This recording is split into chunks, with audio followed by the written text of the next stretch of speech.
जो हमारे साथी, हमारे बड़े भाई के कुल हो, हमारे छोटे भाई के कुल हो, माताओं बहनों सभी का मैं आज की बैठक में उपस्थित होने के लिए मैं आत्मा से तहे दिल से मैं हार्दिक अभिनंदन करता हूँ। खास तौर से माताओं और बहनों को भी मैं हार्दिक अभिनंदन करता हूँ, और जो हमारे प्रेस मीडिया के साथी है मैं उनको नमन करता हूँ।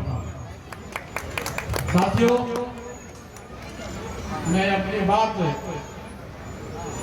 थोड़ा विस्तार से मैं कहूँगा, कृपया आप निश्चित रूप से हमारी बात को सुनेंगे।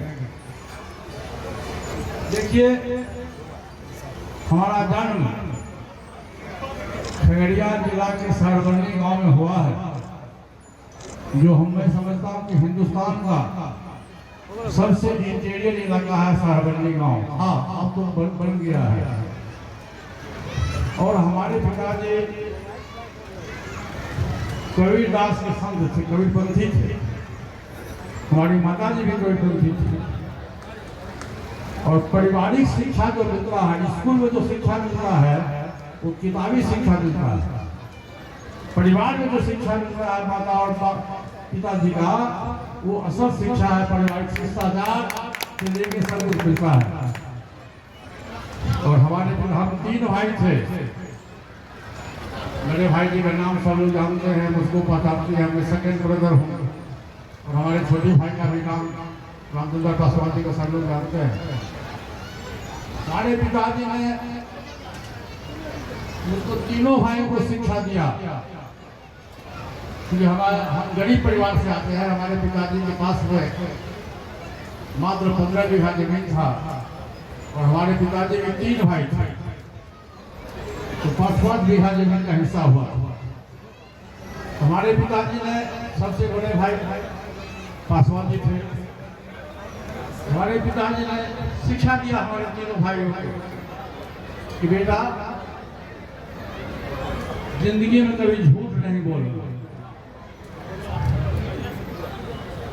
गरीबों की सेवा करना, जीव हत्या नहीं करना, और अच्छा से अच्छा जो काम हो समाज के लिए हो, परिवार के लिए हो, देश के लिए करना। और ये आप लोगों का आशीर्वाद है कि आज हम तीनों भाई अपने पिताजी के वचन पर सदा रहे। आज 2 भाई तो हमारे बीच में नहीं हैं, लेकिन मुझको बड़े भैया ने आप लोगों की सेवा करने के लिए मुझको छोड़ के चले गए। और मैं एक बात है, मैं सही बात कह रहा हूं कि रात में आज मैंने सपना देखा बड़े भाई का, और वो बोले कि पारस तुम चिंता मत करो, हमारा आशीर्वाद है।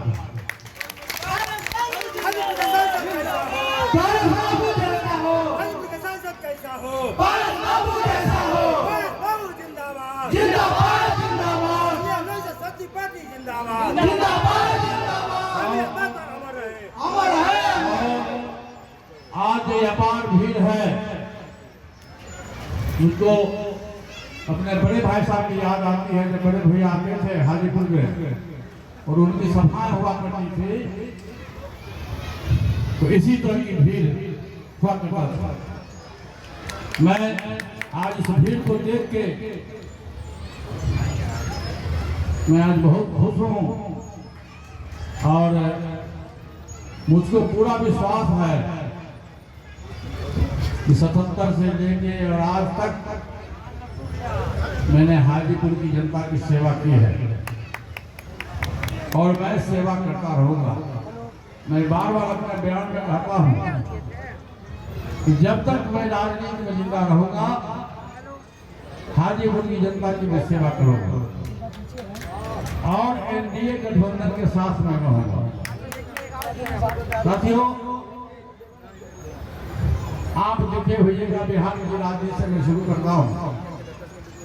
बिहार में 2020 में विधानसभा का चुनाव हुआ, दो धारा था, एक एनडीए गठबंधन के उम्मीदवार थे, दूसरे आरजेडी गठबंधन के उम्मीदवार थे। बिहार की जनता ने एनडीए गठबंधन के उम्मीदवार को अपना मत दिया और कम सीट आने के बावजूद भी हमारे प्रधानमंत्री जी ने श्री नीतीश कुमार जी को बिहार का मुख्यमंत्री घोषित किया, उन पर विश्वास किया। लेकिन बीते दिनों आप देखिए भैया, एक वर्ष पूर्व मैं भी नीतीश जी के साथ था। एक वर्ष पूर्व बिहार की जनता का अपमान करके और एनडीए गठबंधन के नेताओं का अपमान करके वो एनडीए गठबंधन छोड़ के और आरजेडी गठबंधन में चले गए, जिसके खिलाफ वहां बिहार की जनता ने 2005 में उनको अपना सत्ता सौंपा था। सब लोगों को याद होगा कि 2005 में बिहार की जनता ने उस समय की जो सरकारें थी, कुशासन की सरकार थी, उसके खिलाफ में पूरे बिहार में आंदोलन हुआ, जन आंदोलन हुआ और बिहार की जनता ने एनडीए गठबंधन के उम्मीदवार श्री नीतीश कुमार जी को अपना समर्थन दिया और विगत 18 वर्षों से नीतीश कुमार जी बिहार के मुखिया बनते रहे। पूर्ण बहुमत नहीं मिलने के बावजूद भी भाजपा की रहमो कदम पर बिहार के मुखिया बनते रहे। लेकिन आज दुर्भाग्य है कि बिहार की जनता के साथ विश्वासघात करके आज वो पाला बदल के दूसरे दल में चले गए। खैर जो भी हो, जो भी काम उन्होंने किया वो बिहार की जनता के लिए और वो अपने लिए अच्छा काम नहीं किया। व्यक्ति बलवान नहीं होता है, समय बलवान होता है। समय का इंतजार करिए, समय आने पर सब कुछ ठीक ठाक हो जाएगा। अब आपके सामने में सबसे बड़ी परीक्षा है 2024 का लोकसभा का चुनाव। और अभी देश में आजादी के बाद मैं समझता हूं कि देश के प्रधानमंत्री के पद पर जो सुशोभित हैं परम आदरणीय नरेंद्र मोदी जी, उनके विकल्प में विपक्ष का कोई भी नेता नहीं। और एनडीए गठबंधन के लोगों ने इस इंडिया गठबंधन का नाम दिया घमंडिया गठबंधन।